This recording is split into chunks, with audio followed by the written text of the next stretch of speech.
nsaka yo ku mikolo gya Ramah wagirabye nagirabye. Ramah si kyali wange bwatyo. Actually I think I've never spoken to him. Ndoza sogerangako naye but omukolo gwe gwabadde colorful. Onyaga utandikira nkubuuza how to use social capital ng'omuntu akwesa social media. Kati abantu abamu ekibabonyaabonya kati mu society yaffe abantu abamu baganya okustiikinga mu kifo ekimu. Kati omwana oyo is a typical example nti bw'oyagala abantu n'obakozesa the right time obafunamu. Kuba Ramah bwe yatandika owagira Hajati Namyalo teyakyusa, teyeekuba ndobo. Be yayagira Bebe Cool teyeekuba ndobo. Be yavaayo n'agamba nti awagira Lien Skin teyeekuba ndobo. Bwe yagamba nti ali ku sayidi ya NRM teyeekuba ndobo. Yakkiriza nti ebirala byonna byonna ebinajja bijje naye teyakola ki? Problem gye tulina n'abantu baffe kyemba ne nkunyonyola Shalom Kiribeshti nti timing one, loyalty, consistency. Timing, loyalty, consistency. Abantu baffe abasinga balina ebintu bye baagala oba bye basuubira nti bye balina okufuna naye ng'obudde si bwebbwa. Okitegedde? Waliwo abeeteekamu embeera nti gye balina obbeeramu naye ng'obudde si bwebbwa. Oli bw'alaba Kasuku ng'agamba nti nze sibeera na muntu nga sirina kye mmufunamu. Ebbanga liggwa lye baatuwa tuddayo mu kooti mu Oktoba. Tunawe nteekateeka tunoonya omuntu agenda bamuyita mediator. Middleman. Wakati wa Ntambi lwe munaagenda ku kooti mujja mufuna. Asaka tumufunyire ku kooti. Njagala before you go back to court. Gwe wennyini gw'oba okikwasaganya. Bati n'omulamuzi alekawo space eno alabe entegeera yammwe gwe complainant. Gwe wennyini kubira Jeff oyogere naye. Gwe wennyini. Jeff ali okay. Baze njagala okibeemu. Sisobola oba obudde sibuyina. Emijozi ngonya mjije kwenda credits. Ejo ja Delta cash. Bana abasente. Banji nkolera. Na Jeff mumunonye kata ina buzibu. Kye yali ayagala kyabaawo yali ayagala Ntambi bamusibe. Babu ayige. Era Ntambi nayiga ali remorseful era Jeff ali willing okwogera. By the way. Jeff ayagala tuogere. Sitayagala. He's willing. But he's willing if you want to talk to him right now. Because nayogerako naye awo nanga nti Kasuku fete tubalinaako buzibu. Nange namwezaako zi message awo. Nenzi mweza kubanze njagala n'ekintu tugenda okudda mu kooti. Nga tugamba omulamuzi. Gendayo omunoonyi. Omulamuzi ekintu twakimala twakkaanya. Gendayo omunoonyi ojja mufuna. Gendayo omunoonyi ojja mufuna. Mukole. Tukole mwogere na waliwo awo nga Ntambi bamusibye Saturday eyo. Waliwo ebintu ebyabeerawo awo andit nesta byagala ngamba kanesonyiwe embeera eyo nenkivaamu. Abantu bangi bo balowooza mu ddagaali yaffe ery'obutonde okuva edda abantu bakozesanga nkola ya kizaala ggumba. Mu India omuti guno gukozesebwa nnyo nga enkola eya family planning. Ate era naffe ku Biva Organic bangi batya okutubuuza temirayo nakyo family planning. Ku Biva Organic tugukozesa omuntu tujja ne tumulagirira bulungi bw'asobola okugukozesa ate enkozesa yagwo nnyangu oil ono ayamba nnyo okukola ng'enkola ey'ekizaala ggumba ate nga yeesigika omuntu etajja kuleetera side effect. Era gwe omukyala ayina mugamba nkozeseza enkola endala ate ne zintiisa ni muti ono mulungi nnyo okukola nga birth control method ate eri reliable kubanga properties ze tezina bwe za affectinga reproductive system ate mbwofuna ebizimba ate ozibikira enseke ate akuyamba n'okukelenzinga woyagala okuddiramu okuconceivinga tekikutwalira na budde kuba kikola boss ku basajja n'abakyala okusobola okukola nga spermicide. Kati gwe munaffe abadde yeteekateeka babadde ayagala okuba n'enkola yonna munnakyo therapies osobola ate okukozesa ebintu ebyo. The views and opinions expressed on this channel are those of the individual contributors and do not necessarily reflect the official policy or position of Shalom 256. Any content provided by our contributors is of their own opinion and is intended for informational and entertainment purposes only. We encourage viewers to conduct their own research and consult with qualified professionals before making any decisions based on the information presented on this channel. Welcome to Shalom 256. It's happening Butugamba. kasitole ekigambo is happening nya oli ku Shalom 256. Don't forget to subscribe. Bw'atannaba ate gwe subscribing akadaako oba notification bell kaseeko benga ofuna each and every notification. Olumwe ogamba sub notification interview sagitegedde kateekeko mpola mpola kajja baka kuyamba. Nze Shalom Hadad Kawes gwola bwona ku olwaleero nze ziri mmeka? Leero 8 September 2025. Sitambula nzekka ntambula ba sponsor bange bensoko okuyisaawo mpola mpola kujjukiza gwe. Ogenda ng'olina ebikusumbwa genda wayati Nakalembe omusomi w'edduwa asangibwawo busaabala ku stage esema taxi zikyukira genda obulamu tebutambula bulungi olina ebirooto eby'entiisa olina amagini tukuba ku nnyumba n'ali ebweru mu tetambula bulungi olina ebikusumbwa nga gwe omuntu ennamba ya Nakalembe 0752 30 75 29 alina ku WhatsApp wali ebweru bintu bikyagaani papulani bijoganya visa biki byonna 0752 30 75 29 ye ajati Nakalembe Gardens teka ebusabala taxi wezikyukira mpola mpola ndokola leero ndine anko kuku ogende nambole leero nino genda ne odi kuliko mpira kuliko odi ntono mpira kuliko odi ntono kuliko odi 12 chaka Uganda balabye danga bagukubiye naye tugenda mu oluusi tugenda tusanyuka mukko tudigidda mukko naye naawe ogenda togende katulabe bunazibira bugenda we bunaazibira ebyo biveeko bugenda ziba butya tugenda tuwagira omupiira ebisigadde bijja tusangayo mpola mpola ogamba otya anko kuku sina buzibu kyekiriwo kirwa mpola mpola tweyagala ani yakoze gundi ya chess wa tournament ya chess waliwo omwami awayina ka chess school skills and training abateekawo awo abaana ne bajja ndowooza akalanga kwazi tuli mu holiday kati tuli mu holiday kati abaafuna abaana baawumudde baddayo wiiki ejja kati baawumudde kyate baawumudde ki actually batandika okuddayo weekend eno baddayo weekend eno gye tulimu ku Sunday baddayo ku masomero baawumudde ebbanga ki bawumudde wiiki 4 so mwezi gwadde guweze mwezi gwadde guweze kuba baavaayo ku ssomero 10 na something awe watyo so bagenda kuba nga baddayo weekend batandika okuddayo ku masomero abazadde bali mu kweraliikirira naawe essaawa yonna bw'atyo oyo mutabani wo tali mu myaka 2 agakwezi 2 mu November awo kyalinayo omwaka omulala gumu November wa next year bw'akoona aba awezezza 3 mu January weetegeke okusoma tomukeezaayo nnyo anyway naye kati gwe mutabani wo mukeeza eyo ayinamu problem gye nalaba bwe mutamwanguyira ajja siriwala mbuuza batya ajja siriwala nina omwana wange wakati awo gwe nazaala nga mbeera bubeezi bw'omu n'omukyala nga we twali tubeera tewaaliwo bantu omwana n'okutambula kwali kumulemye kati ate ekyo kimuleetera n'obuzibu mu kwogera naye omwana buli waabeera kati nina omwana omulala ate ye yagenda ozaalibwa nga we tubeera waliwo abaana mu kikomera twali tubeeramu bangi twali mu famire nga 2 naye ngeri famire erina abaana abato 3 nga wano ali omu kati okutambula okwogera yagenda owezi omwaka nga atambula adduka 100 okwogera ng'ayogera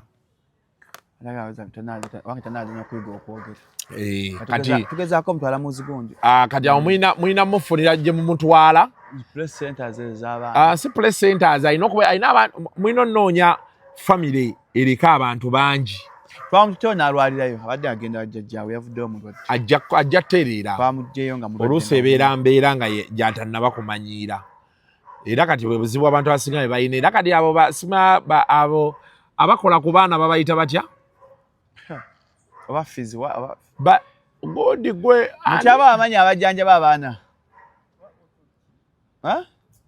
abajjanjaba abaana babayita batya jebbi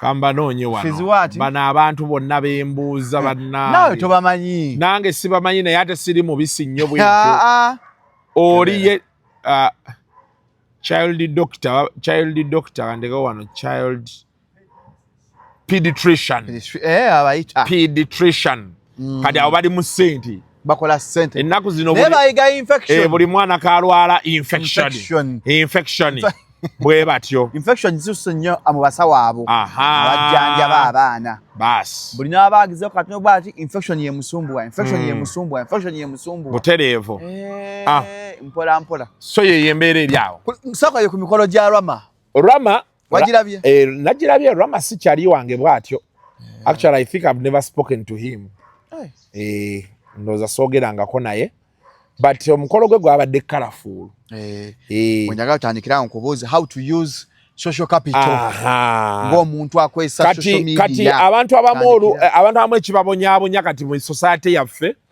abantu abamu baganye okustiikinga mu kifo ekimu kati omwana oyo is a typical example nti bw'oyagala abantu n'obakozesa at the right time obafunamu kuba Ramah bwe yatandika owagira Hajati Namyalo teyakyusa teyeekuba ndobo be yayagira Bebe Cool teyeekuba ndobo be yavaayo n'agamba nti awagira Alien Skin teyeekuba ndobo bwe yagamba nti ali ku sayidi ya NRM teyeekuba ndobo yakkiriza nti ebirala byonna byonna ebinajja bijje naye teyakola ki problem gye tulina n'abantu baffe nkwate kuono sebo Sweetland Gardens eziri waggulu awo oyingire ayambuka wajjawo ko wano babuuzawo wooli Sweetland Gardens we ziri bamugaye ku prime ayambuke nage mutaka prime atagambye ali ku prime so najja kwa nakavera kagulu yo ndowooza naye mawube tategeera abeera yavaako so kyemba ne nkunyonyola Shalom Kiribeshti nti timing one loyalty consistency abantu baffe abasinga balina ebintu bye baagala oba bye basuubira nti bye balina okufuna naye ng'obudde si bwebbwa okitegedde waliwo abeeteekamu embeera nti gye balina obbeeramu naye ng'obudde si bwebbwa oli bw'alaba Kasuku ng'agamba nti nze sibeera na muntu nga sirina kye mmufunamu tamanyi Kasuku alina emyaka emeka Kasuku akoledde ebbanga ki Kasuku alina ki ate naye ayagala avugira awo ekitajja kukola ki waliwo omuntu ajja abantu abamanyidde ebbanga ki okutandika obbaka olimira nti tebakuyambye bo abantu obayisizza otya kwakati society gye tulimu Shalom loyalty is a rare virtue abantu tebakyali loyo okitegedde so kati omwana oyo kye namulabako era nze kye namwagalako atera oyimirira ku kigambo kye tatera kwekuba ndobo ku vidiyo ze ntini ze ndabye mbadde sibera nko ku live ye naye bu vidiyo ngenda mbulaba alabaawo yes avuma avaako naye ate amanyi waakoma Ramah that is my own personal assessment era I was happy for him. Very many people nga of course bali so much into TikTok. Nembaga nti kati nze namulako nga defendinga Namyalo. Mbadde nga mulanga ayirawo Bebe Cool omubiri. From the word go we are very nagandi kati wa Alien Skin. Abali taddiriranga paka. Okitegeera. Kale nga objectivity yandi demandinze naye nga you know yoyo namulindwa. So okitegera kyenkunyonnyola kati I was happy for him nti ku myaka gye emito yakoze omukolo ogw'amaanyi n'asombola abeebule n'ebweya kati ekyo social capital ekyo kyekolera era kyeyafuje ka omuntu akozesezza atya social media eno kubanga afunamu nga lwamogaye consistency loyalty bibadde bisatu bibadde consistency loyalty yoba nekyekirala just kala abantu oyina otegeera abantu bo ti bano bange oyina omumanya nti bano bange social media eyina ekintu kyebadde tukoze ekibi nti buli muntu ayagala kuteesa buli muntu atunula mu kamera ayina kyateesa naye talowooza ku life after kati olina okumanya nti gwe Shalom oli in which position. Kiri very important. Kuba olaba osobola okulaba Gashumba nga yeekyangira ku Namyalo ate enkya n'osanga Gashumba ne Namyalo kuba Gashumba alina waali ne Namyalo alina waali. Maybe at a point where no one can hold each other or the other at ransom. Kati gw'olina okumanya gwani oyagala okwefuula nti oteesa kino oteesa kiri oteesa kiri toyagala kufuna bantu nti bano bantu bange naye gwani in which position are you? Don't you think people are loyal to their needs from what they need from people? That is very important, but at what stage in your life? Ontegedde bulungi. At what stage in your life do you be loyal to your needs? Because you see Shalom, mu bulamu life has stages. Waliwo stage w'ozimbira ekintu. Nga yakuzimba buzimbi. Yes. Eyo stage abasinga tugirwamu naye tetukimanya. Naye Kasuku wano wendi nkyazimba. Kati level kwenzimbira ye yakyuka. Nti saawa eno bensanga prime minister. Nina bwe nnina omukwata. Mbeeko wemmukakasiriza nti kati ndi muntu wo. Okitegedde? Kyekimu kati nga bw'olaba Hajati Namyalo. Nze Namyalo simulaba buli lunaku. Namyalo bemmusanga Namyalo tampangako miliyoni 5 z'awamu. Tazimpangako. Naye ndi happy naye. Kuba Namyalo taŋŋambangako nti Kasuku vuma omuntu. Yaŋŋamba bugambe nti Kasuku oli mukwano gwange nkwagala. Bw'oba osobodde non-supporting program zange well and good. Ne Namyalo bemmusanga ye muntu gwensanga baba inamu 10 n'alimpa. Baba inamu 5 n'agampa. Kati eyo friendship eyo etako amanyi wendi nange manyi waali. Kati Namyalo ne bembeera ne baba akoze ensobi nyinzo sirikawo obusirisi. Kuba ate ye nina kyenzimba naye nti Namyalo asobola okukeera ku makya already ali kumpi ne president. Kasuku nga yeetaaga sajjale ya miliyoni 4. Naga nti Kasuku tofaayo n'agenda n'ayogera n'omukulembeze w'eggwanga ne bagagenda bakujjanjabe. Nga tampadde miliyoni 2. Era miliyoni 2 sizimwagaza kati nnaku zino abantu bange bonna bensinga obba nabo. Sikyalina waasiwaasi wedda nti njagala omuntu ampe miliyoni 10. Nina kye njagala omumala. No. Kati nina abantu bensanga nga nzimba nkolagana nabo nti wanudde agenda kunzigulira oluggi olwo. Kati ate ye mwennyini oluggi lwagenda okunzigulira luyinza n'okuba teruli mu doketi ye. Gwe tomanyi nti waliyo omuntu asobola okukwata wano Shalom wooli n'akutwala mu maaso ga kaŋŋambe PS nti wa agriculture. Kati wuuyo wafiiriddwa enkoko zo. Zagenze. N'akukwata n'akutwala wa PS wa agriculture. Namugamba omwana ono ali mu bya farming biki PS naga nti tulina sima bino bimodo sima biki kati project eyo tugikuwadde naawe ogigezese ewuwo. Nakuwa enkoko awo 5. Bakuwa enkoko 5 ne bakuweerako sima incubator ne bajja ne bakuzimbira ebiyumba by'enkoko ne bakulaga nti kati osobola zikola booti ne booti bakuwadde ogenda omalirizanga ate ekintu kye wandikoze mu miliyoni 10 ate bano bakikoledde ate ogenda olwakikuwadde miliyoni 4. Naye nga wonna tolina wokwatidde ku hard cash. Tokutte kuzizo. Now those are all levels. Otegedde kye ŋŋamba. Kati abasinga eno mu kuzimba wansi eno oli bw'ajja ku TikTok n'abeerako n'afunayo abantu 2,000 bamugoberera n'abeera ku for you page atandika olowooza ensi agikoze eki. Agimaze akana kwambala mask. Kati be oba osanga Mama Fina yamuwaako ku ssente amuyamba ku kizibu ate era omusanga avuma Mama Fina. Okitegedde? Nze saagala kumanya teyagula mutwe gwange. Teyagula mutwe gwe olw'okuba ayinako buno bu views. Ayinayo bano abagaba ebirabo abamuwaayoko 5,000. Naye be yali ayina ekizibu ekya miliyoni 7. Mama Fina ye yajja. Bano bonna tekuli yajja. Tezo mu views zitulimba. Bino ebya views kati okujja nga gwata nabitegeera.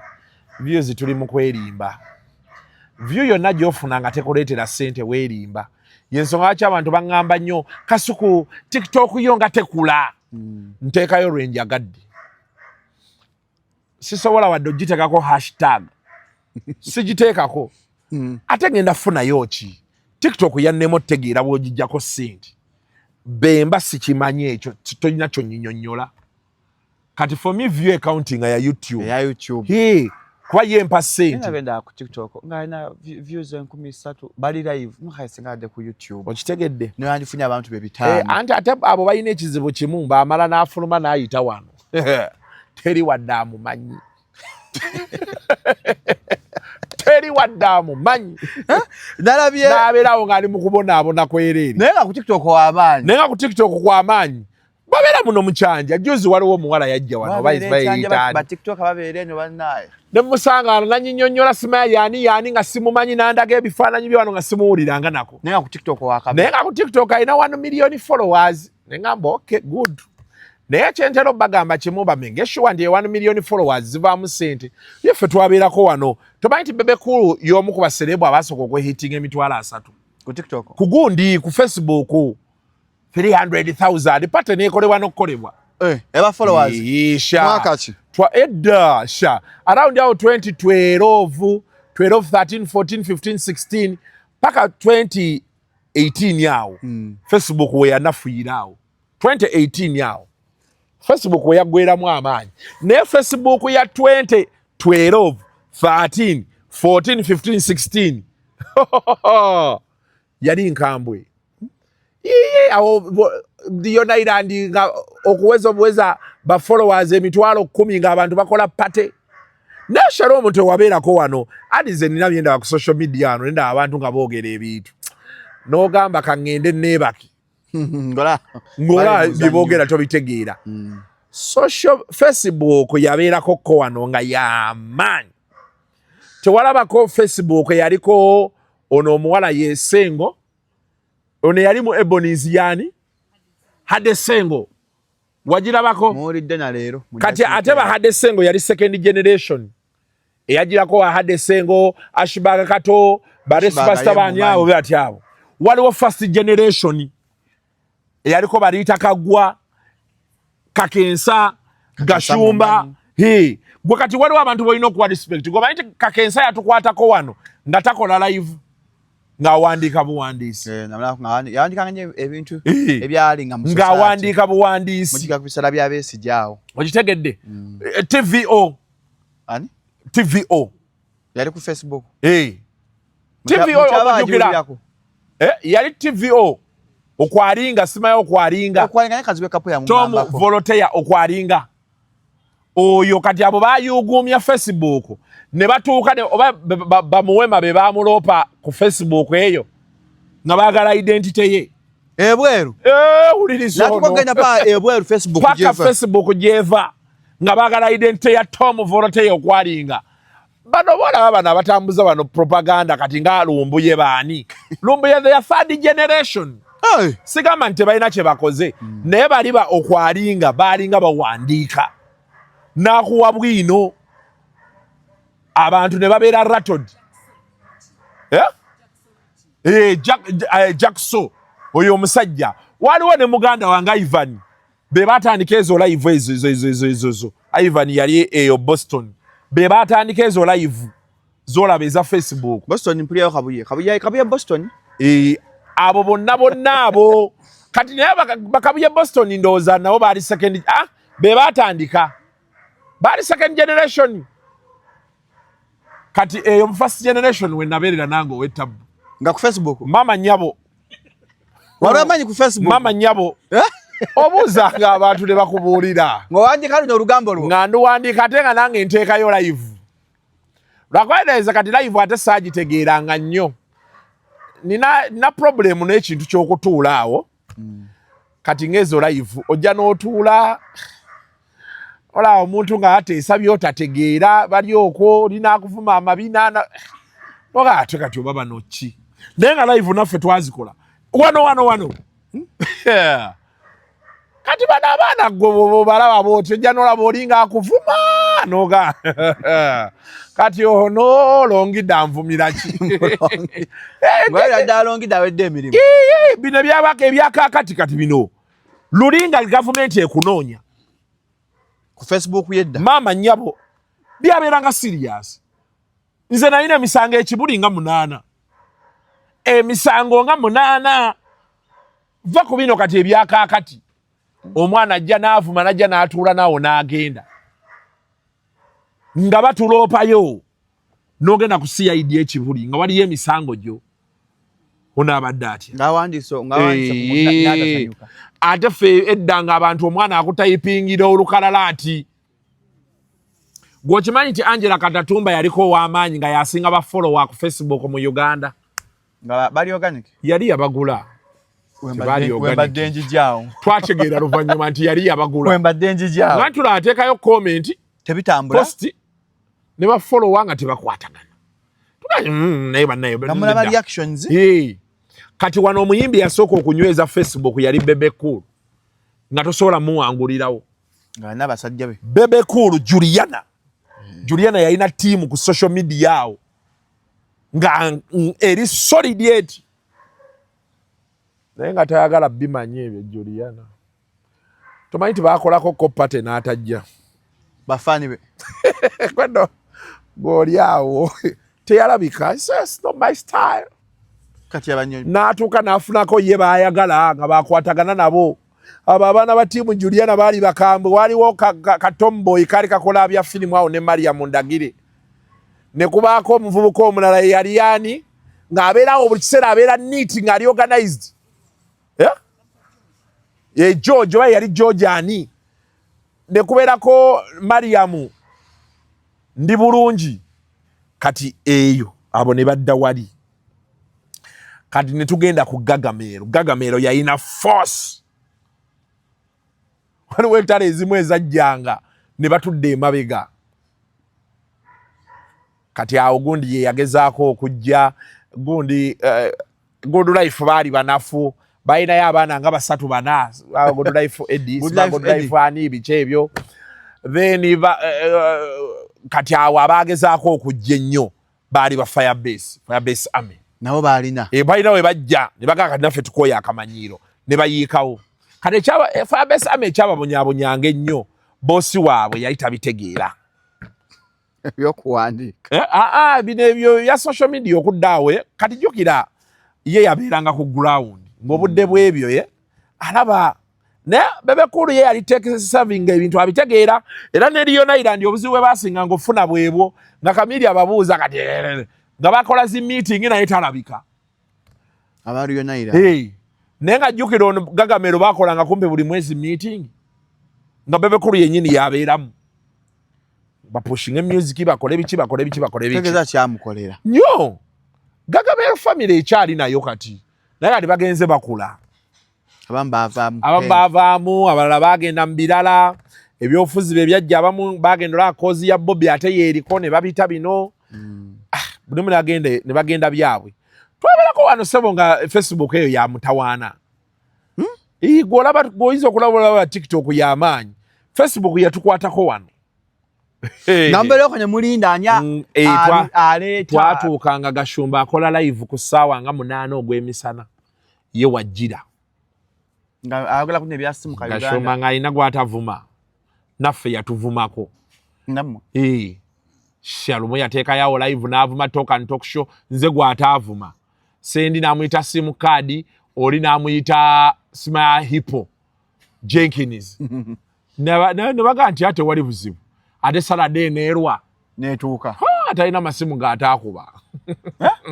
Saturday nejja iyo talk show njijjukira essimu zaavuga buli wamu paka wa mukama waffe nga Gashumba taagala muddize kati bakubira head of radio yalina ekintu nga tayagala ye kulabika mu bya censorship ebyo twamugaya ng'agamba PD bagambe teboogera ku musajja PD alina kye yakolanga oba naye yalinga aseti nga simanyi buli story yabeerangawo nga tayagala tugyogereko akubira kiro ku Friday story eyo mugirekete mugyogerako naye nga beŋŋamba bawulira nga bengamba bawulira omba amwisepo omulala simukadi kati gwe sendi omusanze yawola ne Jenkins osanze kati biri ebyo babivaako isha nga twatuulanga ku Lwokusatu ne tuyisaamu kati Saturday tukoze tutya obadde olina Bwiino ki Bwiino najja waliwo yankubidde okuva waliwo olutalo lwa Fifi ne Sendi walumanyako Fifi da Queen ne Sendi olwo olutalo olumanyi Fifi ng'akola ku Bukedde Sendi kutoka oba lwava ku ki Kasendi nga kajja kaka muba mutandise emboozi ne kagamba mpamu eddakiika 10 zokka 10 ne kasumulula ogenda okuddamu olaba essimu eddako nti bannaye tukkiriza kimala tukkiriza kimala naye kati katukadeka kugamba nti kati oyo amanyiira yaani wumbwa muleke nekabireka kati eyo sheeyo yali nkambwe eyo baŋŋambye twalina mu lockdown baŋŋambye bankubira ne baŋŋamba nti temubyogerako ebyagashumba basajja mbagamba nti bagambye tetuwogera ku story eyo Sendi n'agamba story nino gyogerako leero lwenja okukoma baba baagala okungoba bangobe kiki ekimulowooza nti ye asobola otuvuma ne tutamuddisa nafigitinga n'esheeyo naye kye bataakola musajja eventually bamwogerako bamanyabo katola essimu gashumba essaawa nnamba essimu gashumba ze yali akubye baŋŋamba Kasuku kati gw'oli pamanenti ebyo bajja binnyonnyola ggwe ffe tukola bukozi baba baagala tugoba batugobe onoosigala onoofuna abalala boonookola nabo tetwagala bimanya ne bamuwa ekibuga ne kiwaawaala nga muleeta ku data ekibuga ne kiwaawaala ate olwa Fifi ne Eddie Sendi lwali lwaki akantu akasinga okozesa ku eyo show Sendi yaleeta Bwiino ng'amanyi n'omusajja waasalira enviiri n'aga nti omusajja oyo yakugjamu n'obuvi olina obuvi bw'atandise okujja asikamu busike twali tufudde naye eyo nayo nabyogerwa bosi ankubira head of radio ankubira buli lwe tugenda mu bulango please what did we say Sendi n'agamba it's okay you can fire us we shall get jobs elsewhere naye ebisibisesa bosi ku Monday bwansanga baati yangamba man I really don't know what's wrong with you people but okay we move kyakomaawo ng'akivuddeko ekyo kitambula genda ku Biva Organic badda yeeyo Natural Products Sengere bagamba emmere eddagala lwekakya Disenjo bajjanjabisa butonde sajja we Kapukolo wali wammwe wagawo salawo ekyo omugejja abakyala abalina alusaza afezi magumba agaluma 0752602427 otolwa Fifi lunene lwavaawo olwa Fifi sijjukira we lwava ge mazima weekanga olulimu nze saalulimu Sendi ye yalulimu abalejo bewalanyanganya aba TV isha bivudde dda buliro ono aba TV bewalananga n'aba TV kati ebintu bikyuse biseera bino edda ng'omuntu akolera Bukedde tasobola kunyumya nawa NBS lwaki nga owa Bukedde anyumye n'owa NTV lwaki palana yabeeranga waawe era ffe twabirwanako ne tubagamba nti bannange nga twesanga mu field ffe twakoleranga benani nkolera red paper nga tosobola nyumya kigenda wala na Seeguya sagamba nti twabeerangawo ng'ogenda okuba ekifaananyi booti kati gwebeeranga akuba ekifaananyi otadde kooti twakwatanga zikamera tutimukkuba omwana nakukola ati nekigira sore mbadde nenyeenya shoti tayagala ogifune ng'oli mu kigwa bw'okibesi gyayogera owaddeko bw'okyokuba twabeeranga mu bino bivulu eyo muyimbi ali ku stage akoze shoti ennungi ogikutte bwoti ogenda ogimumyansa omuyayi nakkoona n'esimattuka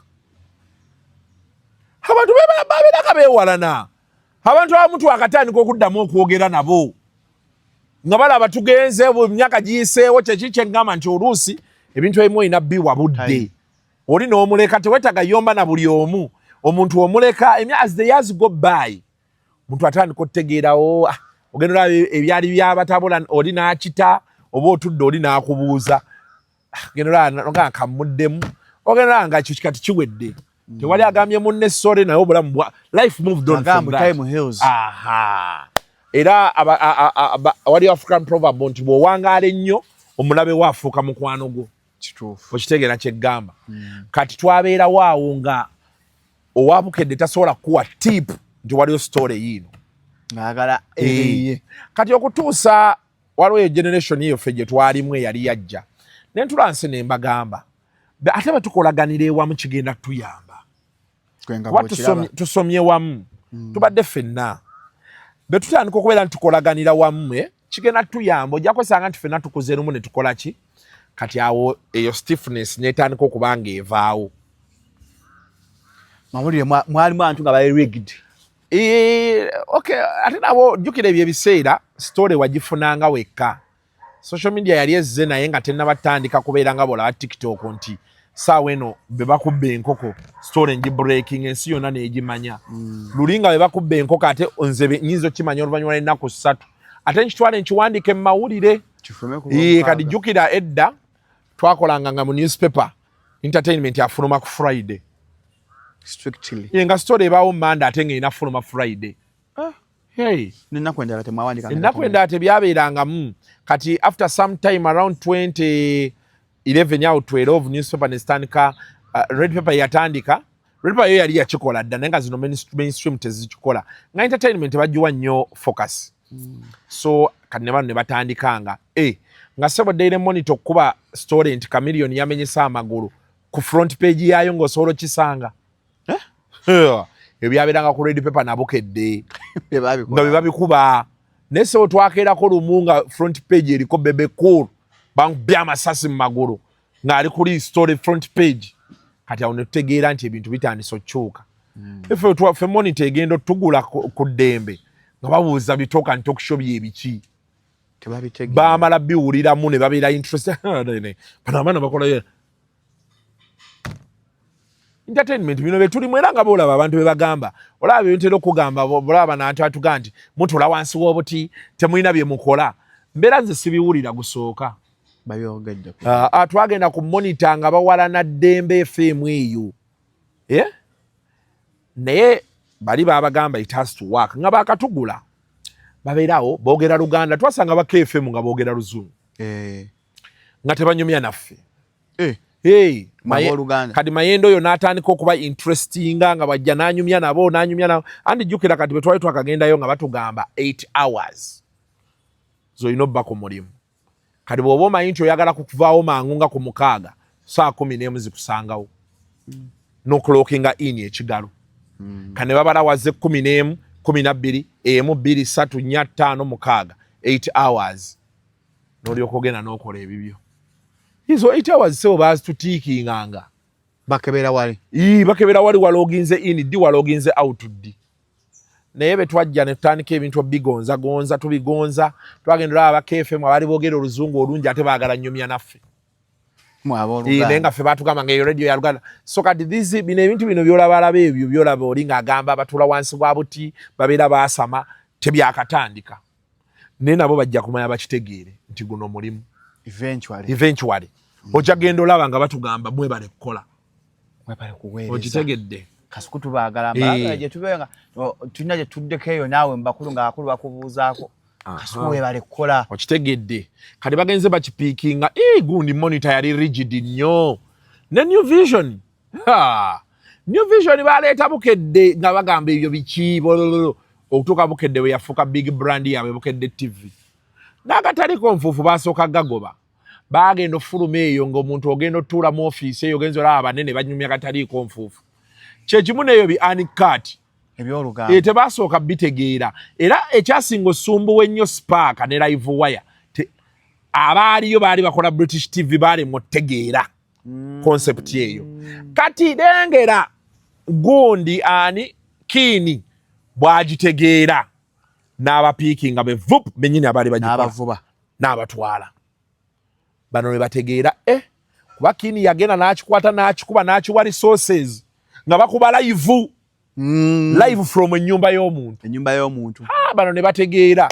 bagenda okuddamu aba sponsor bonna boolekedde tewali kyasinga kumenya abantu nga MTN genda ku sponsoringa Anikat ne Coca-Cola oba yali Coca-Cola oba yali ki all beverage company nawe yagenda ebintu biri serious nti ye biri serious mu kusooka baki underestimating so mu kusooka wano buli kimu abantu babeera tebakitegeera kati awo ne tumala ne tukwatagana kati kwe kulaba nti n'olunaku lwaliro so bino olaba ne betwabeeramu ebya boys dormitory nga tubagamba Kasuku lwaki tosalawo because I had already seen them wali obirabyeko si gwe gwali gusoose nga mbibaddemu okitegedde si mawulire agala okugula essimu ennungi banekaliwo akalango sima kali kweri essimu endala genda ku Andrew Gajesto esangibwawo ku Ivory Plaza ne wansi eyo abantu bagendayo batya bulungi nnyo edduuka liri G19 kuwa ku 0774 65 85 95 oba 0702 37 12 93 bapikinga essimu wooba oli baagala tablets macbooks amasimu smartwatches byonna nozikanika iPhone ne Samsung Google Pixel genda ku Andrew store awo kwa Ivory awo jabba ofuna bulungi nnyo essimu ennungi ddala ango kuku ebigenda maaso biraba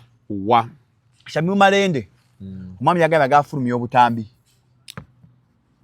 bwaki oba Shamim Malende nga na comedian gwali naye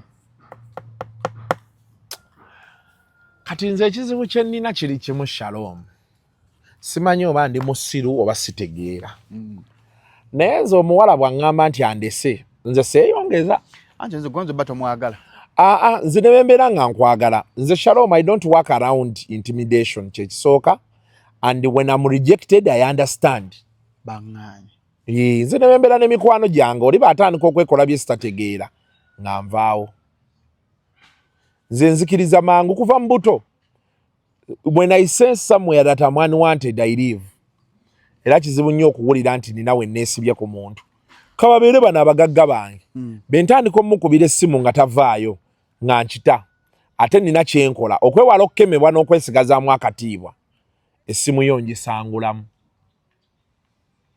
nga toli mwetaaga kawubedde bwe ndituukawo awo ndiginoonya naye ate olaba mbadde mukubira wano nga tankwata okitegedde nze ntegeera mangu kubanga growing up nabeeranga nnyo mu ofiisi z'abantu ng'olaba omuntu bamutadde ku loud speaker kyekisooka ekyokubiri ogenda olaba ogenze w'omugagga akunnyonnyola abo bantama basabiriza nnyo buli wempulira statement eyo nze awo siddamu kwogera na mugagga oyo akubye kusaba manya nti kati olaba ayogedde ku nze bw'ati kati ate ayogedde ku oli ekitegeeza nange bwe mba siriiwo kyanjogerako kati olina okuyiga amangu abantu kati abo abantu balina okutegeera nti abantu beeyagala essaawa yonna beekyawa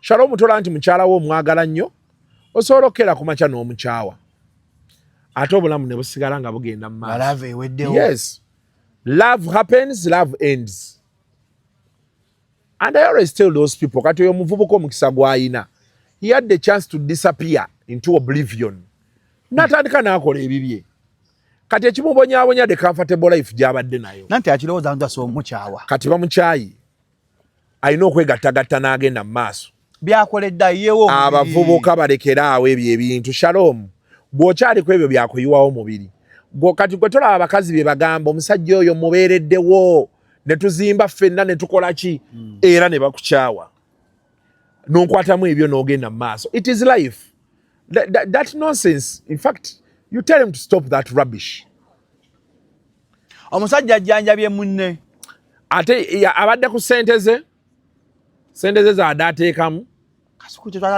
kati ate loyalty abantu bakyali loyo mulaavu loyalty weeri but it comes to an end kyenkunnyonnyola mutegeeze nti olaba omukazi akuzaalira mwana n'omufulumya oluusi n'omugoba n'omwana we nga tobawaddeyo wadde 10 omuwala gwe wasanga akawato kalibe kati yenna alinga bomu ekisa tekikutte kale ate olwo yali tateekamu ssente ze ebyo kati abiveeko is now past his sell by date nze kyendowooza yandibadde anoonya Malende boogeremu naye bino byonna byalimu Malende agenda bino Shalom tewakyali kipya kye bagenda kwogera kye tutawulirangako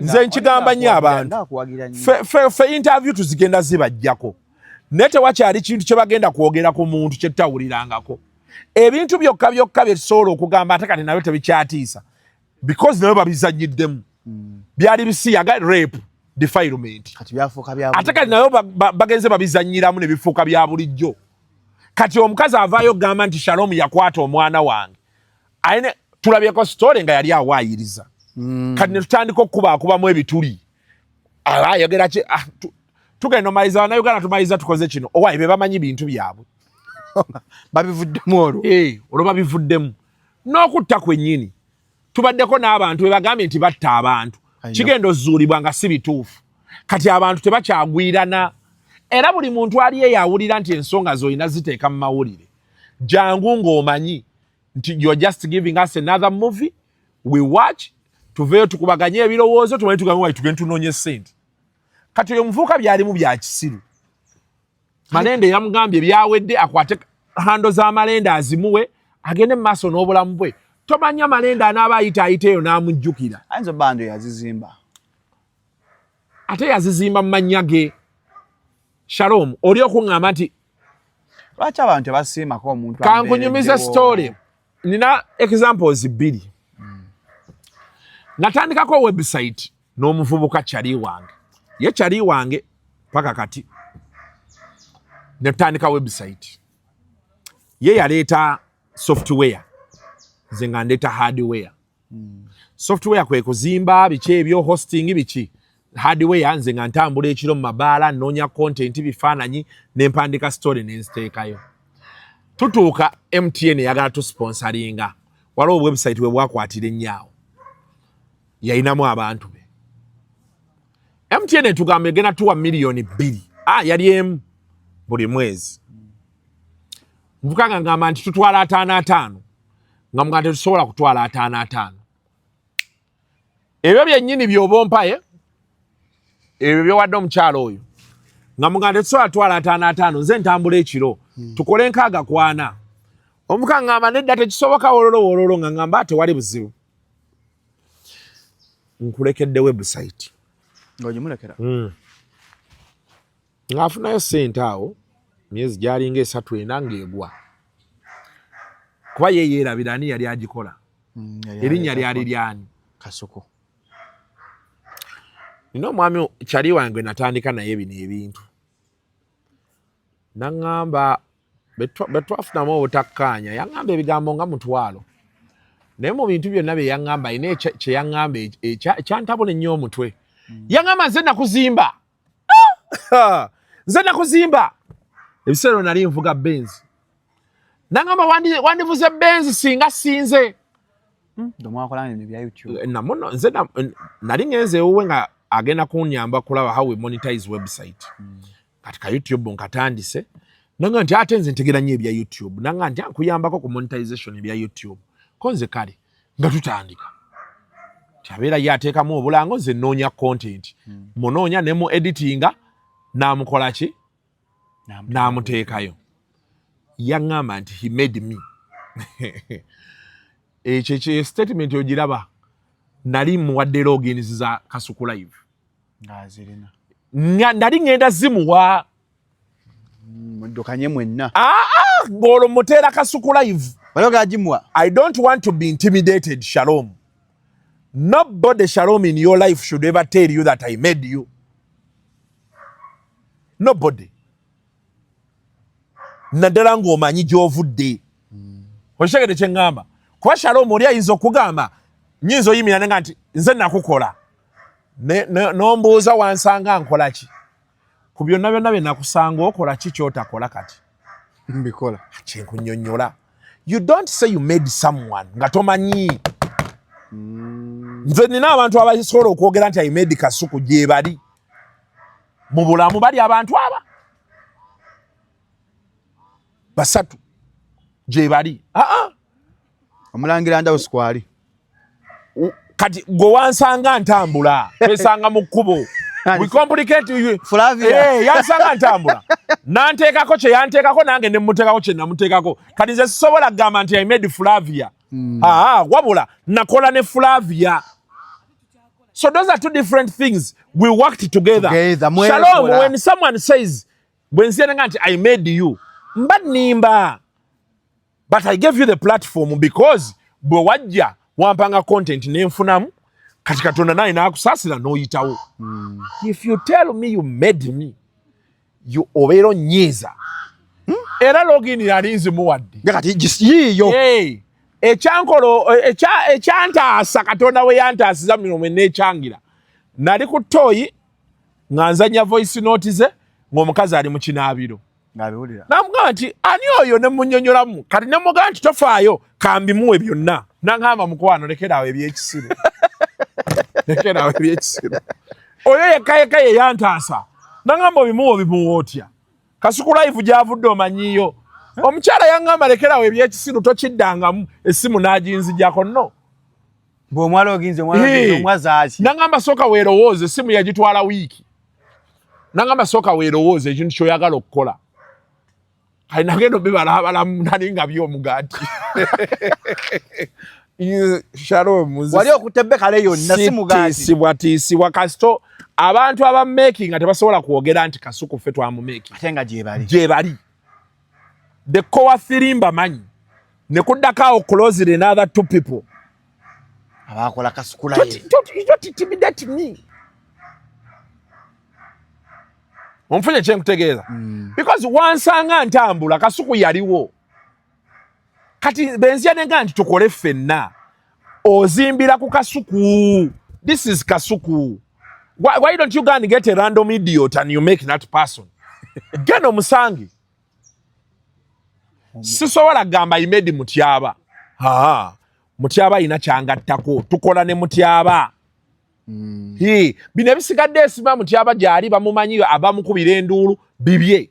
Oba bifunamu ssente naye Mutyaba ina service gyampa. I am working with Mutyaba. I'm not making Mutyaba. Mutyaba namusanga ina skill. Gye mwagalako gye neetaaga gyampa. Kati for society yaffe olw'okuba osanga underdog ng'ate alina kyakola ky'omwagalako amangu ago you made him. No, you a fool. You tell me you made me nga nkuddiza kye wakola. Gwenze nakola nno munnange saagala omanyire nze yakulaga ensi. Nga nkuddiza kye wakola. Nkulaza abantu bange. Nga nkuddiza kye wakola. Tolyanko statement yo ngala abantu ajogera YouTube gwe nkulaza n'abantu bange. Ate kati waki abantu waki tewajjayo muganda wo mu kyalo Bukanaga n'omulaga abantu. Waki wafuna jebbi. No, tell us. Oyina baganda beeka. Bo baliwo kuba nduuluka video kano kanyumye. Waki sibo wajjayo. We have to ask ourselves. Ne bajja ne babikola. Yes. So people need to understand. Abantu baffe obuzibu balina buli bumu. They don't believe that people can be in love and it can end.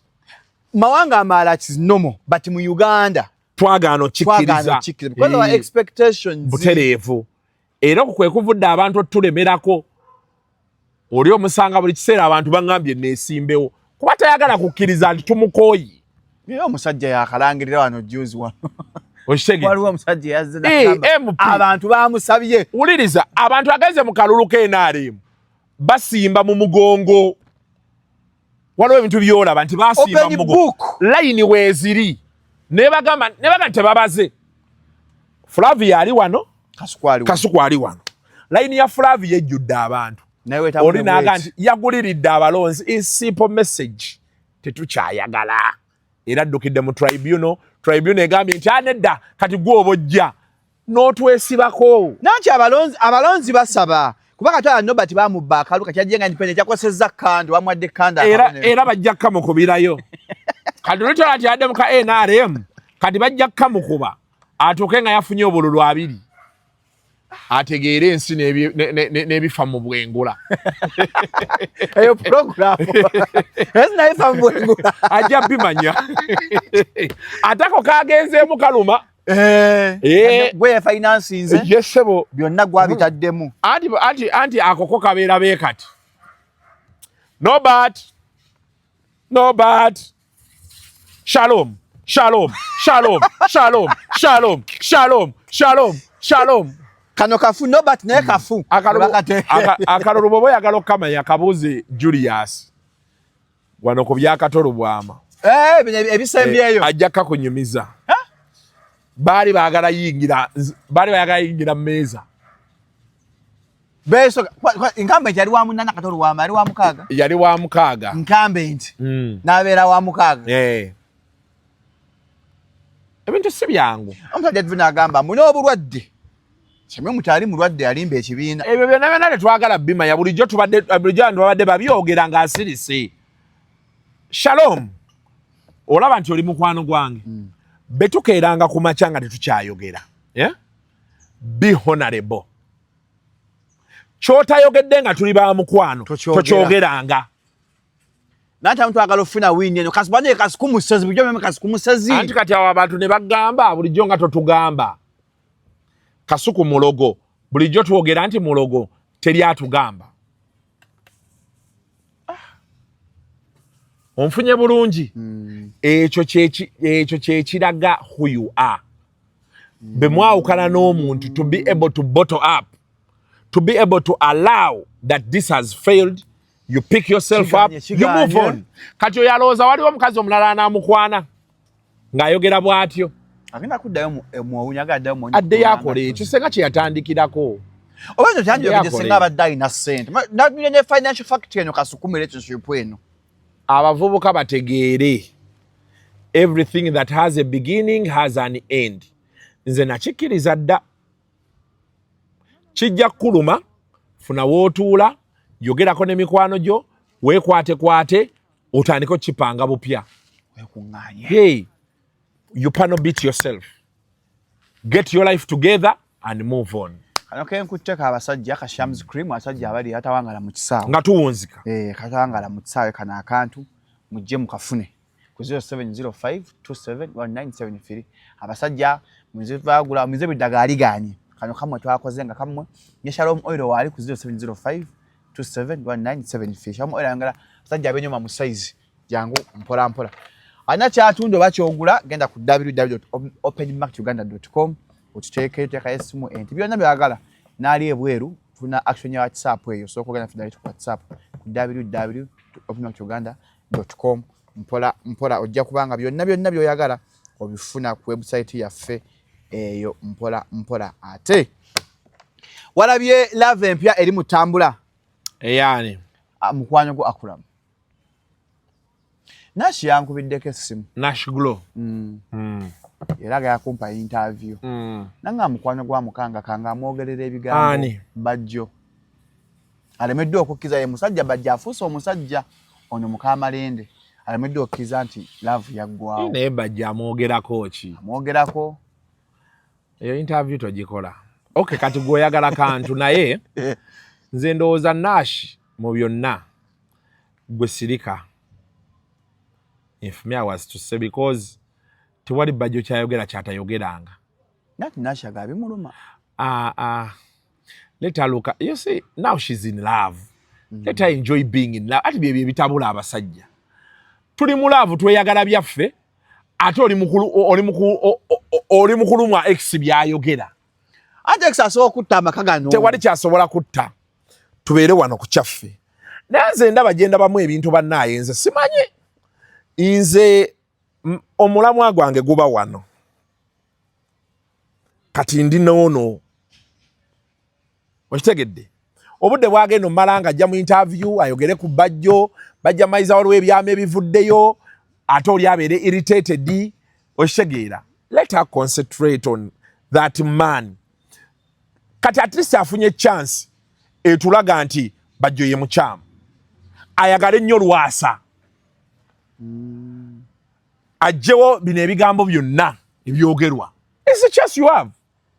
Love this person you're having so much. Disprove. Tuswazi.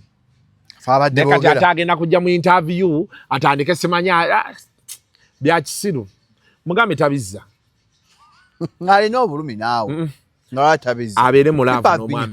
Anyumirwe love ye n'omwami waba abeera amaanyi agateekaawo. Agenda laba ng'ebintu bimwanguyira. olaba Rema kye yakola. Rema amaanyi ge gonna yagazza ku Ssebunya.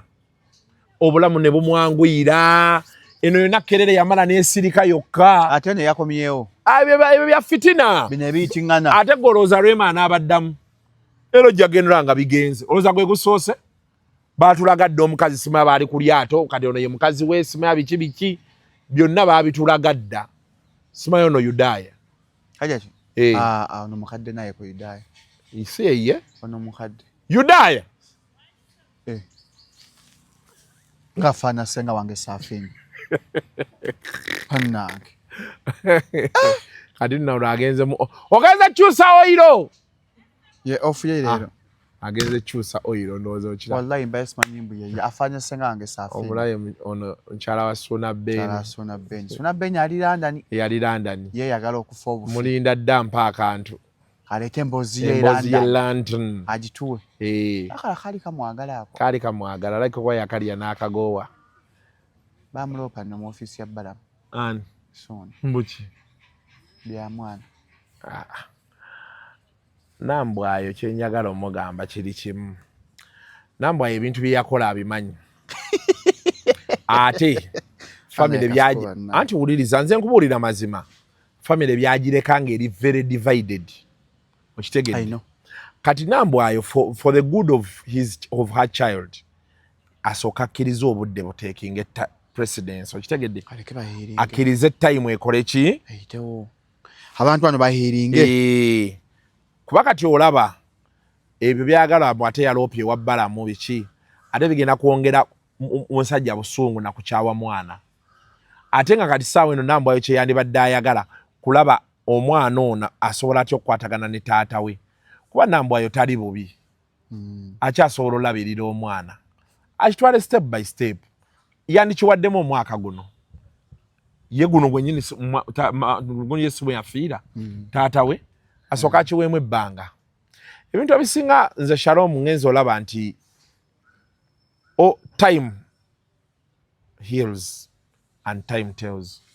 Oluusi ebintu ebimu olaba ebitubonyaabonya buba budde. Ekintu okiwabudde. Okiwamu bubi budde katini. Ogenda okulaba ekyakkali ali ng'okirowoozezzaako. Ng'okivuunuse. Okirowoozaako n'osigala ng'oli emmere yo. Ng'okivuunuse. Nze lesson gye nasembyeyo olaba ey'obudde okimanyi. Nina omusajja gwe mbeera naye Haji Arafa. Haji Arafa alina ekintu kyakola bwe kiti. Buli lw'oba oyagala okukola ekintu era nze buli lwawulira nti waliwo ekimbaddeko ankubira nnyo essimu nanga Kasuku sooko gye. Edda yalinga agenda nnyo ye Mombasa Jjinja wae. Kati nga wabaawo ekibadde wakukubira naga jangu tugendemu eno. Ne mugenda ne muvuga wano paka obanga Mombasa oba Malaba be mutyo. Ogenda okukomawo ye. Kati Haji oyo akugamba nnyo naga nti sooka osirike. Kimma amazzi.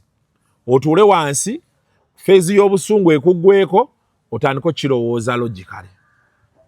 Okitegeera. Ojjukira twali ku Serena nga tuva mu bya Ntambi. Nga batulaze essimu yange weeri. Okitegeera. Ate twali twagala giflashinga. Nongamba ate bw'onoo giflashinga omubbi ogenda kuba ogimulekedde yonna. Otegedde. Ne kinzizaayo nti wano mu kupanikinga. Saalowooza nti omusajja ono mukubira ngenda muwa ssente zange baazirya. So nga ate nagenda okumaliriza be nti nali n'okusooka ate nziremu nfune laptop yange. Nkebere oba content gwe njagala kwali ku iCloud. Twagenda omaliriza nga kwali. Buli kimu kyonna kwekiri. Okitegedde. Tugenda okuzzaako essimu nga ne message ze twaweereza nga bagibbye. Zonna byonna nga kikomyewo. Kati ne ngamba ate ssente zange ze namuwa. Oba otegera kye nkugamba. So nga ate mba kusooka n'enzikakkana we vup. Waliyo nze nakyali wange basiima omulaba. Basiima ekintu kisobola omutuukako. Nga olaba kyabo olaba ennyo. N'asooka n'atuula baati. Amanyi otuulabo baati. Wiiki neggwako. Kati n'akitandikako. Nekimaliriza nga bw'akyagala. Nayiga tulo. Weebale. Kati nga weebaka. Nafuna we neebaka nga nsirika. Kati abantu baffe singa banaayiga ekyo ebintu bingi bigenda bbanguira. Ate nekayo tube eno nga twevumanga n'ejjebbi oyo. Nga ntabizimanyi okugaana ngazo oba ziridire nzo gendayo. Ne mwevuma ne mwetwala. Naye kati Kasuku something I have no control over. Okireka ne kiyita ebyo byonna by the way ebyo byonna bw'obiyiga ogenda olaba obulamu bukwanguyidde nga muri harmony living harmoniously ebbanga liggwa lye baatuwa tuddeyo mu kooti mu October tunawe enteekateeka tunoonya omuntu agenda bamita mediator middleman wakati wa munagenda ku kooti mujja mufuna saka tumufunyire ku kooti njagala before you go back to court gwe wennyini gwe oba okikwasaganya bati n'omulamuzi alekawo space eno alabe entegeera yammwe gwe complainant gwe wennyini nnyini kubira Jeff oyogere naye gwe wennyini Jeff ali okay baze njagala okibeemu sisobola obo obudde sibuyina emijozi ngonya mjije kwenda credits ejo ja Delta cash bana abasente baji nkolera na Jeff mumunonye kati ayina buzibu kye yali ayagala kyabaawo yali ayagala Ntambi bamusibe babu ayige era Ntambi nayiga ali remorseful era Jeff ali willing okwogera by the way Jeff ayagala tuogere sitayagala is willing but is willing if you want to talk to him right now because nayogerako naye awo nanga nti Kasuku fete tubalinaako buzibu nange namweza akuzi message awo nenzi muweza kwanza njagala ekintu tugenda okudda mu kooti nga tugamba omulamuzi gendayo omulamuzi ekintu twakimala twakkaanya gendayo omunonyo ojja mufuna gendayo omunonyo ojja mufuna mukole mwogere na waliwo awo nga Ntambi bamusibye Saturday eyo waliwo ebintu ebyabeerawo awo andit nesta byagala nengamba kanesonyiwe embeera eyo nenkivaamu kyensonga lwaki olabera be twagenda mu kkomera Ntambi namugamba njagala odelegate nga ani agenda okuhandolinga ebintu byo nagamba ate njagala gwe ne Shalom ne mwana nedda tukikwase Shalom kuba ensonga ezo nze nali sizimanyi nnyo okugenda wala kale nagenda olaba nga